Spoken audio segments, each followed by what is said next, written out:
তথ্য প্রযুক্তি বিশেষজ্ঞ আছে, এদের সাথে আমরা আলোচনা করেছি। এবং এই প্রজেক্টগুলো সবই হলো ডিজিটালাইজেশন, যেগুলো খুবই প্রয়োজনীয় বলেই আমরা গ্রহণ করেছিলাম। তখন তো লক্ষ্য করিনি এর ভিতরে কী আছে।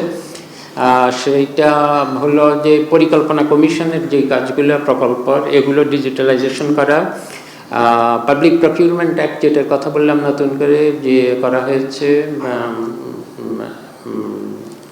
সরকারি ক্রয় নীতি, ওখানে তো পুরোটাই অনলাইন, ওখানে অনেক হার্ডওয়্যার সফটওয়্যারের দরকার হয় সেগুলো, এবং ওইখানে পুরোটা ডিজিটালাইজেশন।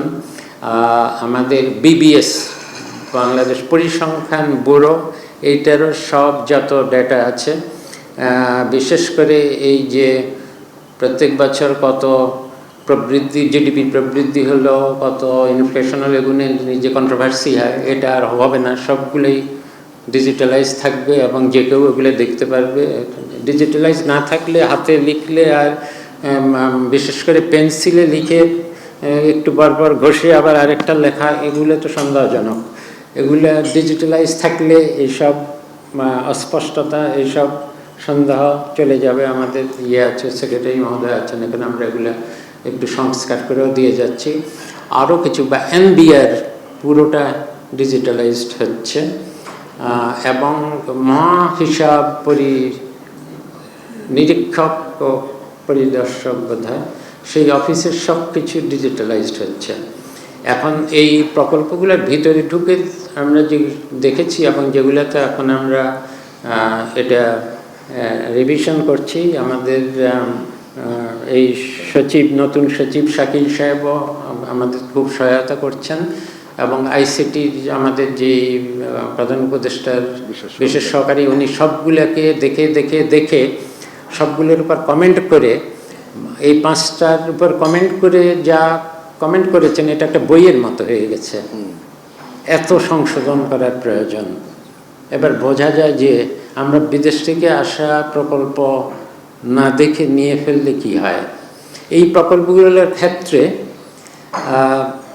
যেটা হলো, অনেকগুলো প্রযুক্তি আসে, যে সফটওয়্যার, এগুলো সারা বিশ্বে এখন এটাকে অনুমোদন করা হয় না, কিন্তু আমাদের এখানে চলে আসছিল ভেন্ডর লকড বলে, মানে যেই ভেন্ডার, যে সাপ্লায়ার এই প্রযুক্তিতে এই সফটওয়্যার দেবে, সেই শুধু এটা খুলতে পারবে, এটা বন্ধ করতে পারবে।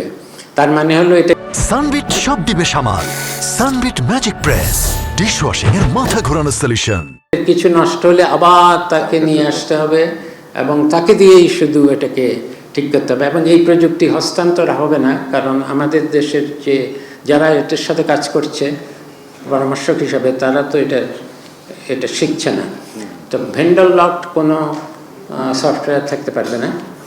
তারপর হলো যে আমাদের দেশে তো এখন অনেক তথ্য প্রযুক্তি ব্যবসায়িক প্রতিষ্ঠানে গড়ে উঠেছে।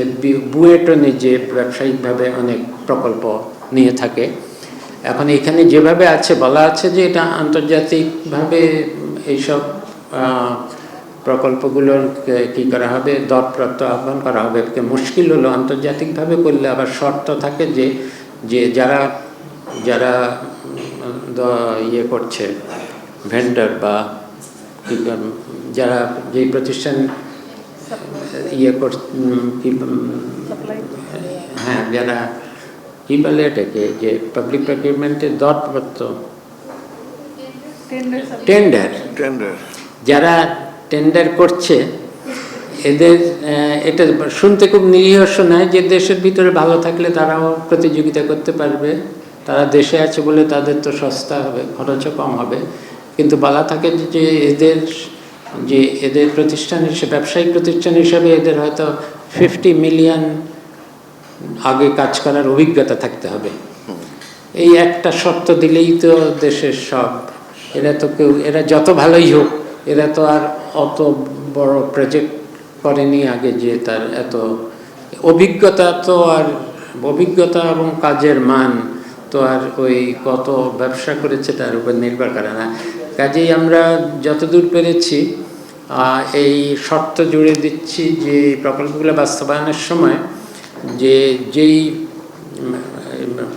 এর মধ্য থেকে যেগুলো আলাদা, যে কম্পোনেন্টগুলো, ভাগগুলো আলাদা আলাদা করা যাবে সফটওয়্যারের, সেগুলোকে দেশের ভিতরেই যাতে টেন্ডার করা হয় এবং দেশের ভিতরেই যাতে এগুলো কাজ করার সুযোগ থাকে।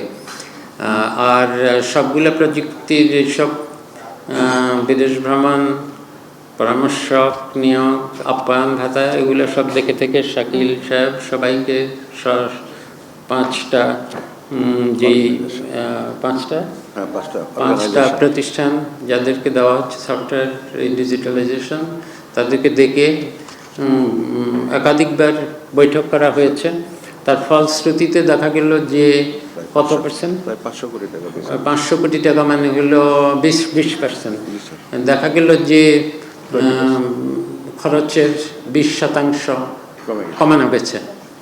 আবার এখন আমাদের ERD বলে যে এইটা তো এই পুরো লোন তো নিয়ে ফেলেছি আমরা, এবং এই লোনে এটার কোনো এটা কমানো বাড়ানো যায় না।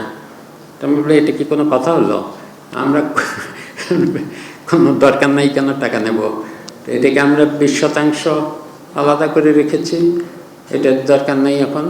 পরে যখন প্রকল্প শেষ হবে এটা উদ্ধৃত থাকবে, বা জরুরি প্রয়োজন হলে এখান থেকে ব্যবহার করা হবে, তা না হলে এটা বিশ্বব্যাংক শেষে অন্য প্রকল্পে নিয়ে যেতে পারবে। তা এইসব প্রকল্পগুলোকে এবার যাচাই বাছাই করার একটা অন্তত একটা ধারা আমরা তৈরি করার চেষ্টা করছি। এটা আশা করি যে আগামীতেও এভাবে আমরা যে কোনো সাহায্য সংস্থার সঙ্গে আমাদের সহযোগী কী বলি, আমাদের উন্নয়ন সহযোগীদের কাছ থেকে, এগুলো তো ঋণ, এগুলো আর আমরা অধিকাংশই প্রায় সবই ঋণ। এই ঋণের টাকাকে আমরা সাহায্য মনে করে যে কোনো প্রকল্প দিয়ে দেওয়ার সাথে সাথেই আমাদের যদি নীতি থাকে যে যত বেশি পারো তত ঋণ নাও সাহায্য সংস্থা থেকে, এটা হলো সবচেয়ে সর্বনাশী একটা নীতি।